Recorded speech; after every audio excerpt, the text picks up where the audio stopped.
stock investors lose their hard-earned money, and the figure is rising. Welcome everybody to my channel. Today I will be discussing on how to evaluate and pick valuable stocks, what to look for, the tools and resources you need as a beginner investor to build and generate wealth. Let's start. Why do you need to know how to evaluate and pick stocks? Simply put, because if you do not know all the metrics to look for in a great company, you will lose your hard-earned money. According to Joel in his book, choosing individual stock without any idea of what you are looking for is like running through a dynamite factory with a burning match. You may leave due to luck. In my opinion, it's not a good practice. Meanwhile, stay tuned for a more comprehensive stock picking analysis. Keep watching and don't forget to press the subscribe button to keep you informed when the next video is out. Today's episode will cover 5 metrics to look at as you pick your stocks. Why? Because understanding these metrics would make it easy for you to differentiate between a mediocre venture and a great company to invest in. What are the metrics? Economic or business moat, if you like, profit, undervalued stocks, debt. Will people still be using this product and services in 20 years? Now, the first factor to consider when buying a stock is to check whether the company has business moat.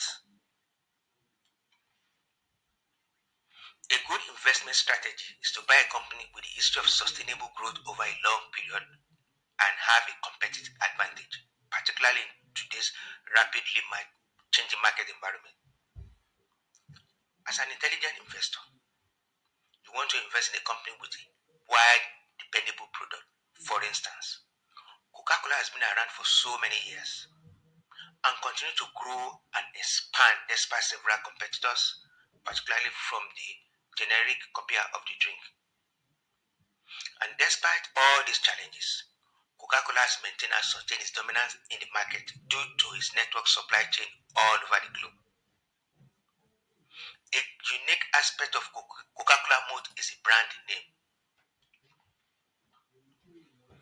That said, as an investor, always ask yourself what type of moat does this company have as leverage over other competitors, and how reliable is this moat? And if you're unable to find a moat in a particular company, I will not invest in such a business venture. Meanwhile, other type of moats to look out for are trade secret or pattern. Within this category, apart from Coke, is Guinness Beer PLC. The company has a secret fermentation formula. Guinness Beer recipe is a secret pattern that no other brewery has been able to copy for decades. Another example of a moat is a cost advantage. This strategy is implemented by a company who sells at a lower price than all its competitors and maintain a bigger margin. Example is Walmart in US, Makro in Europe. Walmart can sell its products cheap at wholesale price. In effect, it has the leverage to charge at a lower retail price and also maintain a good profit margin. Another source of moat is network effect. This concept has a great effect on the populace, more so because of the consumption demographic dynamics of this product and services. Therefore, this network affiliation makes the product more valuable. A good example is WhatsApp chat application.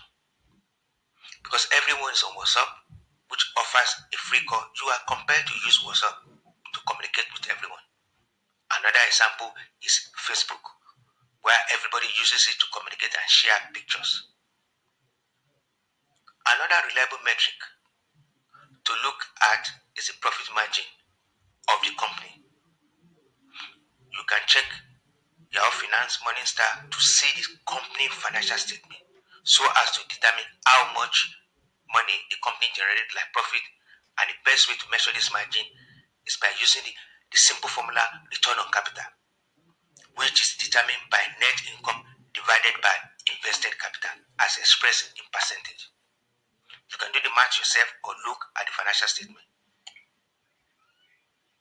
The importance and relevance of a return on capital is a key element. Why? Because it contains detailed information about how reliable a company is at generating profit. That said, you also need to know how much it costs to realize or generate the profit. For instance, if company A realized £10,000 as profit last year, while a total of £100,000 was invested in the business, you will agree with me that 1% return on capital will not sustain the company, and I will not invest in such a business venture. However, if company B realized £100,000 last year based on £10,000 of investment capital, that is now 100% return on capital after subtracting my initial investment of £10,000. Yet again, you agree with me that company B can maximize profit given a certain amount of resources. So, as an investor, you should look for a company with high returns on capital when you want to purchase your stock. However, given the several economic conditions and uncertainties in the rapidly changing market environment, 15 to 30% return on capital is very good, while anything below 10% is already a red flag. Okay, at this stage, you have analyzed the company for business mode. You have now realized it is profitable based on return on capital.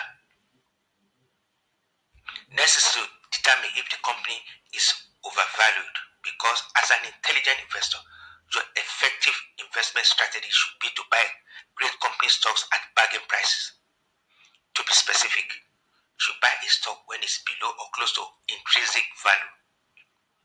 To evaluate the price of a stock, the PE ratio becomes very useful and handy. The PE ratio is used to calculate if a particular stock is cheap or expensive relative to the earnings it generates.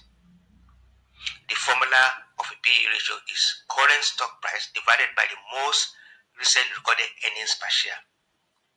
As a rule of thumb, an investor should buy a stock with a low PE ratio. But be mindful, PE ratio is very fluid based on market conditions. However, when a PE ratio drops from its peak to low, it's time to buy more stock at amazing bargain prices. Another factor to consider before you buy any company stock is debt. It is very essential to look at the company financial statement. Again, check Yahoo Finance, Morningstar to evaluate the business venture's debt. However, I like to state that it's not uncommon to see that most companies would have debt in their balance sheet. Nonetheless, a company should have sufficient cash flow to pay the interest and the principal on the debt as agreed upon. That said, too much of debt on the balance sheet is a red flag. However, to evaluate companies' debt, look up the long-term debt and the free cash flow. Check Morningstar.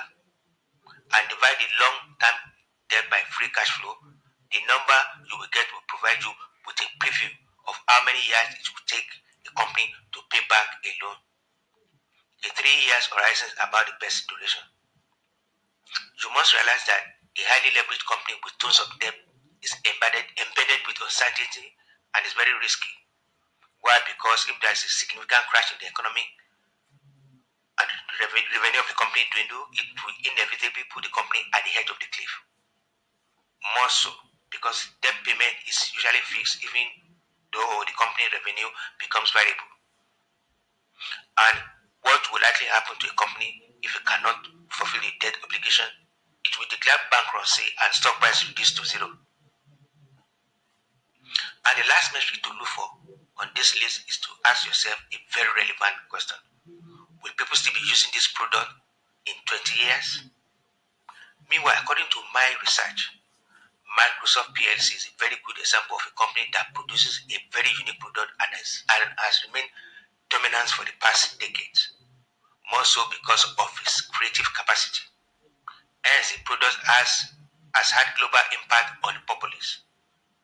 It is not an overstatement to argue that most Microsoft management team is very proactive in responding to changing technology, market demand, and business opportunity.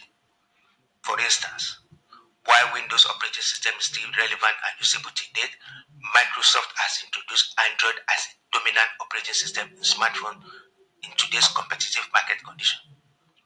Concerning future technology, Microsoft is investing heavily in artificial intelligence and data management. Microsoft continue to set the bar high. They will likely remain a dominant player even as technology and market opportunities continue to evolve. Okay, here comes the best part. Download my stock investor checklist below, and yes, it is free, no cost at all. Don't forget, the goal is to generate wealth and become rich. Now subscribe and ring that bell so that you don't miss future videos. And please share your thoughts and views below. Bye. See you soon.